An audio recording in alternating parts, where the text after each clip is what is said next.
لا حول ولا قوة إلا بالله العلي العظيم. أعوذ بالله من الشيطان الرجيم. بسم الله الرحمن الرحيم. الحمد لله رب العالمين، والصلاة والسلام على أشرف الأنبياء والمرسلين وعلى آله الطيبين الطاهرين. رب اشرح لي صدري ويسر لي أمري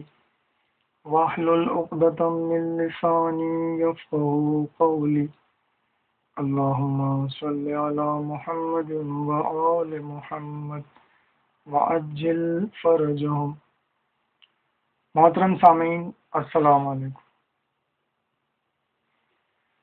فرشتوں کے موضوع پر ہماری گفتگو چل رہی ہے.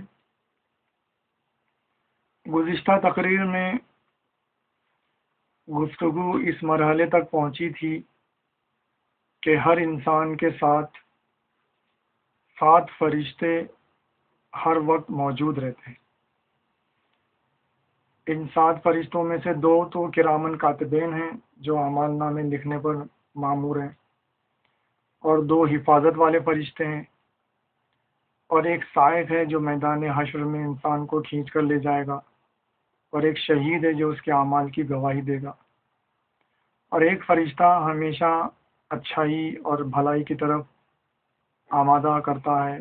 اور ابھارتا ہے انسان کو. چنانچہ ہماری زندگی میں تو ہم ان فرشتوں کو مشاہدہ نہیں کر سکتے اور انہیں نہیں دیکھ سکتے، لیکن ہمارا سامنا جو سب سے پہلے فرشتے سے ہوتا ہے وہ فرشتہ ہے موت کا، جو ہماری زندگی کے آخری لمحوں میں ہمارا سامنا ہوتا ہے موت کے فرشتے سے. اب یہ موت کا فرشتہ منحصر کرتا ہے ہمارے اعمال پر، تو ہمارے اعمال کی مطابقت سے وہ ویسی شکل اختیار کرتا ہے اور ویسی شکل میں سامنے آتا ہے. چنانچہ اگر ہمارے اعمال نیک رہے ہیں اور ہم نے اچھی زندگی گزاری ہے تو موت کا فرشتہ ایک خوبرو نوجوان کی شکل میں سامنے آتا ہے، اور اگر ہمارے اعمال بد رہے ہیں اور ہم نے برائی کی ڈگر پر اپنی زندگی بسر ہوئی ہوتی ہے تو یہ موت کا فرشتہ انتہائی ہولناک اور ڈراؤنی صورت میں سامنے آتا ہے. اب اسی طرح ہمارے اعمال کی مطابقت سے ہماری روح بھی کھینچی جاتی ہے، اور اگر ہماری زندگی اچھی رہی اور ہم نے نیک اعمال کیے تو ہماری روح اس طرح نکلتی ہے جس طرح پھول میں سے خوشبو. اور اگر زندگی گناہوں میں گزری اور کفر و شرک و فسق و فجور کے عالم میں زندگی کے لمحات بتائے تو روح اس طرح کھینچی جاتی ہے کہ جس طرح ایک خاردار جھاڑی پر سے ایک ریشم کا کپڑا جیسے کھینچا جاتا ہے، تو جس طرح اس کا تار تار الگ ہو کے نکلتا ہے اسی طرح برے انسان کی روح قبض کی جاتی ہے. بہرحال موت کے بعد میں جب انسان کو دفن کر دیا جاتا ہے اور اس کے اعزاء و اقارب تدفین کے بعد اور تلقین وغیرہ پڑھنے کے بعد جب اس کی قبر سے دور ہو جاتے ہیں تو یہ جب تمام افراد 40 قدم دور ہو جاتے ہیں تو انسان کو اپنی قبر میں پھر سے 2 فرشتوں کا سامنا ہوتا ہے، اور یہاں پر بھی یہ 2 فرشتے انسان کے اعمال کے حساب سے اس کے سامنے آتے ہیں. اگر انسان نیک ہے اور مومن ہے تو اس کی قبر میں اس سے سوال و جواب پوچھنے کی خاطر مبشر و بشیر نامی فرشتے آتے ہیں جو اس کے سوالوں کے جوابات حاصل کرنے کے بعد اسے جنت کی بشارت دیتے ہیں، اور قبر میں عقائد کے متعلق سوال ہوتا ہے کہ تمہارا خدا کون ہے، تمہارا نبی کون ہے، تمہاری کتاب کیا ہے، تمہارا قبلہ کیا تھا، تمہارا دین و مذہب کیا ہے، اور تمہارے امام کون۔ چنانچہ اگر انسان ان سوالوں کے جوابات برابر دے دیتا ہے تو اسے جنت کی بشارت دی جاتی ہے۔ لہذا اسی لیے یہ فرشتے مبشر و بشیر ان کے نام ہیں کہ مومن کو اور نیک آدمی کو یہ فرشتے جنت کی بشارت دیتے ہیں۔ لیکن اگر آدمی نیک نہ ہو اور وہ مومن نہ ہو اور اس کی زندگی برائیوں میں بسر ہوئی ہو اور کفر و شرک و فسق و فجور کے عالم میں اس نے اپنی زندگی کے لمحات ضائع کیے ہوں، تو ایسے شخص کے سامنے جو دو فرشتے آتے ہیں اس سے سوالات پوچھنے کے لیے، ان کے نام وہ ہوتے ہیں منکر و نکیر، جو کہ جب اس سے وہ لوگ سوالات پوچھتے ہیں تو ظاہر سی بات ہے کہ ایسا برا انسان ان سوالات کے جوابات برابر نہیں دے پاتا، اور یہ فرشتے اسے عذاب کی خبر سناتے ہیں اور اس کے ساتھ کیا کیا ہونے والا ہے اور اس کو کس قسم کے عتاب وہ عذاب میں مبتلا کیا جانے والا ہے، وہ اس کے بارے میں اسے بتاتے ہیں۔ اور جس طرح اس نے اپنی زندگی میں خدا و رسول و امام کا انکار کیا، اس طرح اسے اب آخرت میں خدا و رسول و امام کی طرف سے رحمت اور مغفرت کی انکار کی خبر دی جاتی ہے، یعنی اسے یہ خبر دی جاتی ہے کہ اب اسے رحمت و مغفرت نہیں ملے گی، جنت نہیں ملے گی، اور جس طرح اس نے زندگی بھر خدا و رسول و امام کا انکار کیا، اس طرح اب آخرت میں ان حضرات اور ان ذوات مقدسہ کی طرف سے رحمت و مغفرت نہ دیے جانے کا اعلان کیا جاتا ہے، اور اس بات کا انکار کیا جاتا ہے ان فرشتوں کی زبانی کہ اس انسان کو رحمت و مغفرت دی جائے۔ چنانچہ اسی لیے ان کے نام منکر و نکیر ہے۔ اب یہ تو مرحلہ تھا قبر کا، اور انسان کے اعمال کی مطابقت سے انسان کی قبر جنت کے باغوں میں سے ایک باغ میں تبدیل ہو جاتی ہے اگر وہ نیک انسان ہے، اور جہنم کے گڑھوں میں سے ایک گڑھے میں تبدیل ہو جاتی ہے اگر وہ بد انسان ہے۔ اور قبر میں پہلے لمحے سے لے کر قیامت کے لمحے تک یہ جو عرصہ ہے، یہ زندگی جو ہے برزخ کی زندگی کہلاتی ہے، اور اس برزخی زندگی میں انسان کو اپنے اعمال کے حساب سے جزا یا سزا کی ابتدا قبر سے ہی شروع ہو جاتی ہے۔ اب یہ برزخ کی زندگی گزارنے کے بعد اور جب حشر کے میدان میں ہر انسان کو اس کا سائق نامی فرشتہ کھینچ کر لے جائے گا، اور حساب و کتاب کی منزلوں سے گزرنے کے بعد جب وہ اپنی آخری قرارگاہ اور اپنی آخری منزل تک پہنچے گا، تو یہاں پر بھی انسان کی زندگی کس طرح گزری اور اس نے اپنے آپ کو کون سی ابدی قرارگاہ کا مستحق ثابت کیا، اس کی بنیاد پر اسے جنت یا دوزخ کی طرف بھیجا جائے گا۔ لہذا نیک انسان جب جنت کے دروازے پر پہنچے گا تو اس کا سامنا ہوگا جنت کے نگران فرشتے کا، جس کا نام ہے رضوان، جو جنت کا فرشتہ ہے اور جنت کا نگران ہے۔ اور رضوان اور اس کے ساتھی فرشتے ایسے نیک انسان کو مرحبا کہیں گے اور خوش آمدید کہیں گے، اور اس سے کہیں گے کہ تم بہت اچھے رہے، تم نے بڑی صبر کے ساتھ اور عقیدہ و ایمان کے ساتھ اپنی زندگی گزاری، لہذا جاؤ، تمہارے اعمال کی جزا میں یہ تمہارے لیے جنت ہے، اس میں جہاں چاہو جیسے چاہو رہو، اور ہمیشہ ہمیشہ کے لیے چین و سکون و اطمینان حاصل کرو۔ اور اسی طرح اگر انسان بد رہا ہو، کفر و شرک و فسق و فجور کے عالم میں اس نے زندگی بتائی ہو، تو اس کی آخری قرارگاہ جہنم قرار پاتی ہے، اور جب وہ جہنم کے دروازے پر پہنچتا ہے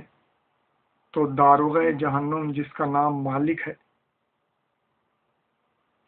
اس سے سامنا ہوتا ہے، اور مالک انتہائی سختی اور کرختگی اور انتہائی ڈراؤنے اور ہولناک انداز میں اس انسان کو اس کے پیشانی کے بالوں سے پکڑ کر کھینچتا ہوا اسے جہنم کی اس جگہ تک پہنچا دیتا ہے جس جگہ کا وہ مستحق ہوتا ہے۔ تو اس طرح انسان کی زندگی سے لے کر موت، اور موت سے لے کر برزخ، اور برزخ سے لے کر قیامت، اور قیامت سے لے کر آخری منازل تک انسان کا مختلف فرشتوں سے سابقہ رہتا ہے، اور زندگی میں تو وہ ان فرشتوں کو دیکھ نہیں پاتا، مگر زندگی میں یہ فرشتے ہمیشہ اس کے ساتھ رہتے ہیں، اور موت کے وقت سے وہ ان فرشتوں کو،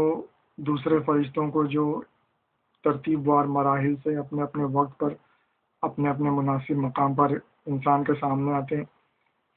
ان فرشتوں کو انسان دیکھتا ہے اور اس کا سامنا ہوتا ہے۔ اب یہاں پر دنیاوی زندگی میں ایک رات ایسی ہے کہ جسے شب قدر کے نام سے یاد کیا جاتا ہے، اور شب قدر رمضان المبارک کی 19ویں، 21ویں یا 23ویں شب میں سے کوئی ایک ہے۔ چنانچہ اس شب قدر میں قرآن مجید کے سورہ قدر کی بنیاد پر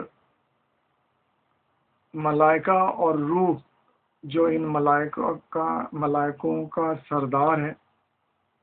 وہ نازل ہوتے ہیں آسمان سے زمین پر تمام سال بھر کے مقدرات اور تقدیر کے امور کے ساتھ۔ چنانچہ شب قدر میں بھی فرشتوں کا نزول ہوتا ہے، اور اگر شب قدر میں انسان خلوص و خضوع و خشوع اور طہارت و پاکیزگی کے ساتھ میں اگر اعمال بجا لاتا ہے، تو ایک لمحہ ضرور ایسا آتا ہے کہ اسے ان فرشتوں کی موجودگی کا احساس ہوتا ہے، اور یہ فرشتے سورہ قدر کے مطابق تمام امور کو جو آئندہ سال میں ہونے والے ہیں، جو تقدیر خداوند متعال نے مقرر کی ہے بندوں کی، ان تمام مقدرات کو اور ان امور تقدیریہ کو لے کر نازل ہوتے ہیں۔ تو سورہ قدر کی آیت ہے تنزل الملائکۃ والروح فیہا بإذن ربہم من کل امر، یعنی اس رات میں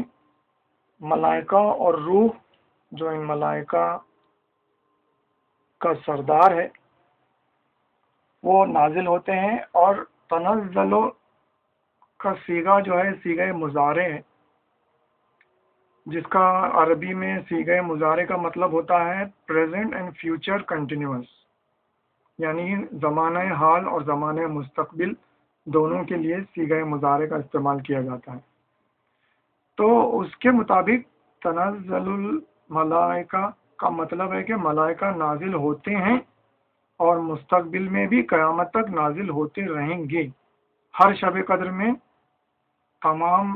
امور کو لے کر جو مقدرات میں سے ہیں، جو آئندہ سال ہونے والی، تو لامحالہ ان فرشتوں کا ان امور کو لے کر نازل ہونا تو ثابت ہو گیا، لیکن یہ نازل کہاں ہوتے ہیں، کہاں پر آتے ہیں؟ تو اس سوال کو کا جواب یہ ہے کہ وہ نازل ہوتے ہیں ولی امر پر،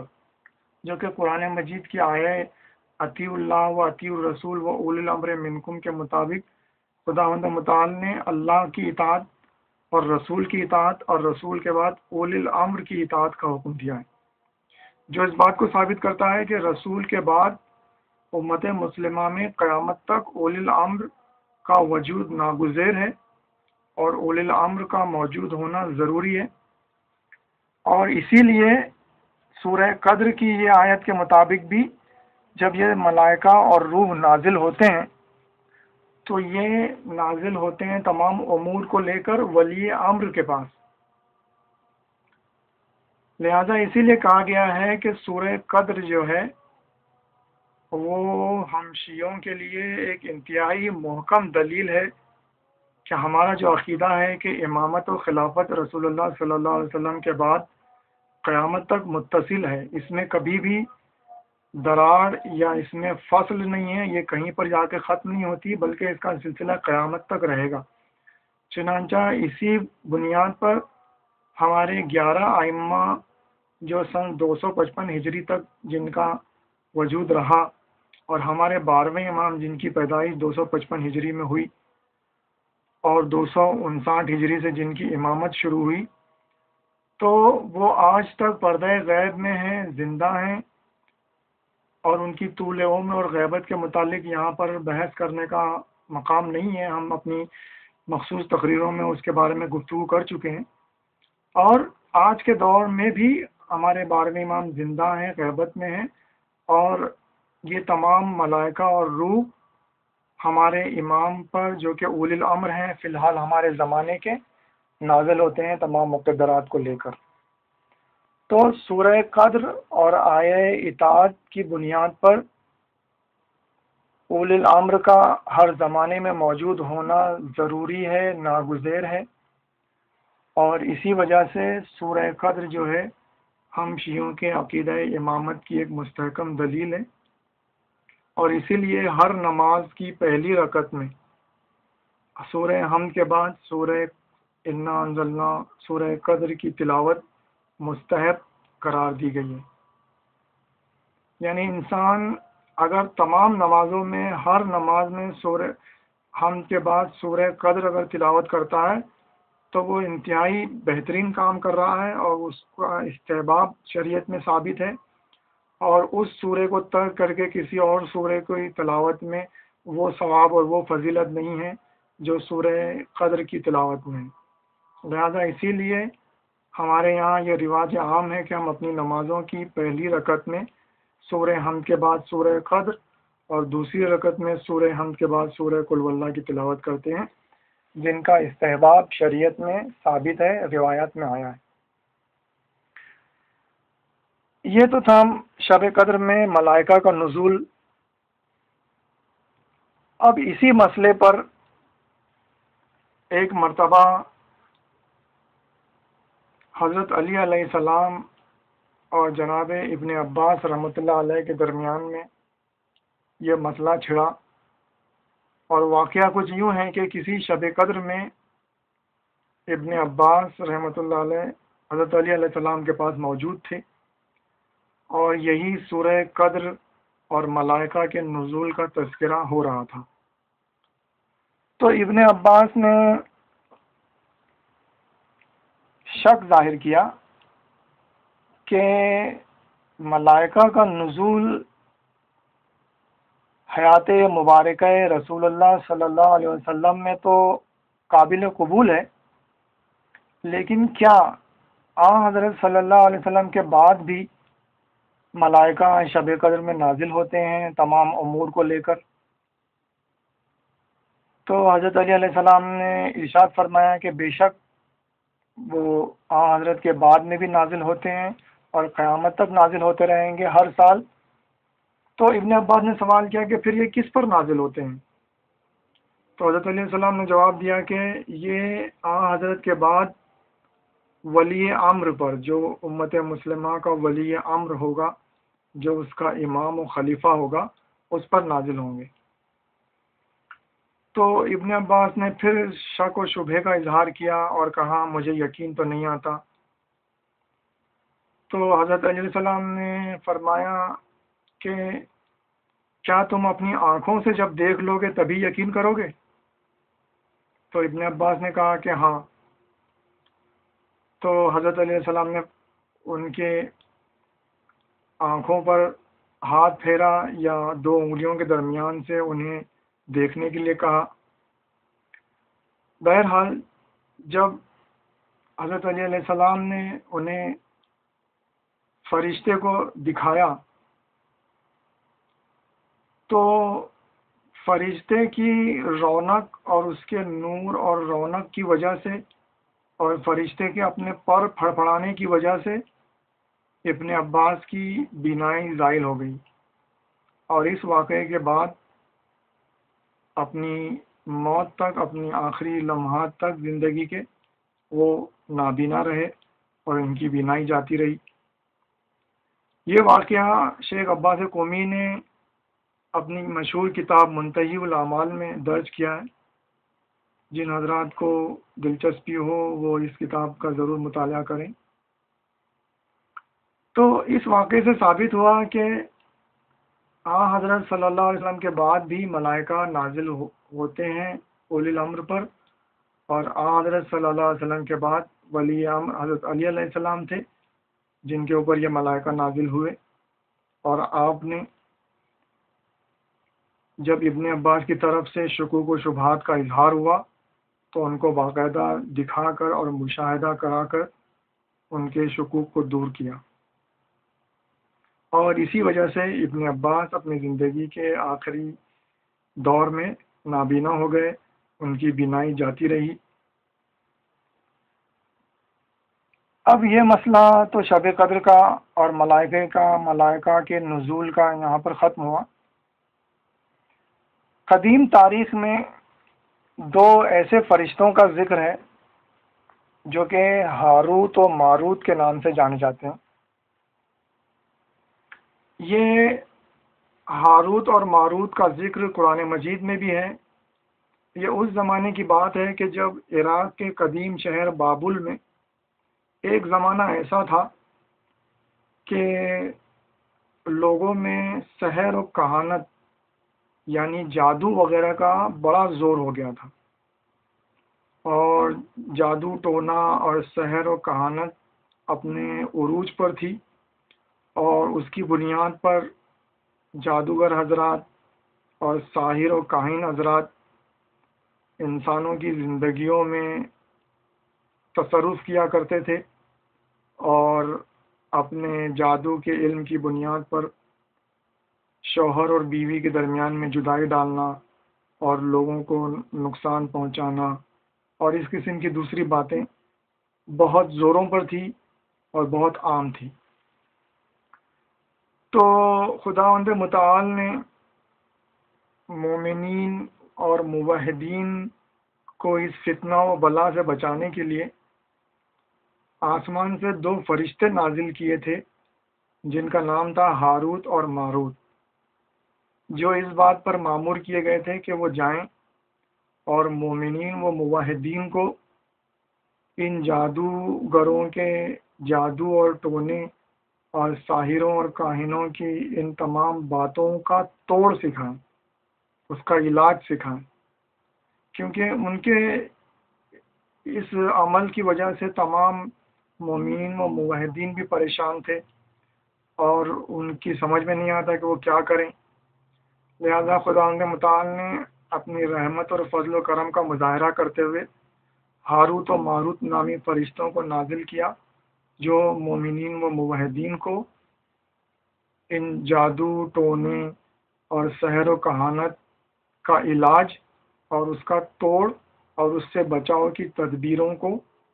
سکھانے کے لیے بھیجا۔ چنانچہ قرآن میں باقاعدہ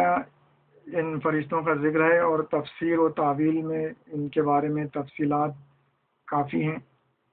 تو جن حضرات کو دلچسپی ہو وہ ضرور ان آیتوں اور ان کی تفسیروں اور تعویلوں کا مطالعہ کریں۔ اور ان دو فرشتوں کے متعلق کچھ اسرائیلیات قسم کی روایتیں بھی موجود ہیں جن کی کوئی اصل نہیں ہے، اور جو کہ وضعی ہیں، اور ان کے بارے میں مختلف بے بنیاد باتیں بھی بیان کی گئی ہیں، اور بے جا الزامات بھی لگائے گئے ہیں ان فرشتوں پر، مگر وہ سب اسرائیلیات کی قسم کی روایتوں میں سے ہیں جن پر اعتبار نہیں کیا جا سکتا۔ لہذا ہاروت و ماروت کا بس بنیادی مقصد یہی تھا کہ وہ مومنین کو اس زمانے کے جادوگروں کے فتنوں سے بچاؤ کی تدبیر اور جادو اور سحر و کہانت کا توڑ اور اس کا علاج سکھائیں۔ بہرحال فرشتوں کے متعلق یہ مشرکوں نے اور کافروں نے یہ مشہور کر دیا تھا کہ وہ مونس ہیں، یعنی خدا کی بیٹیاں ہیں،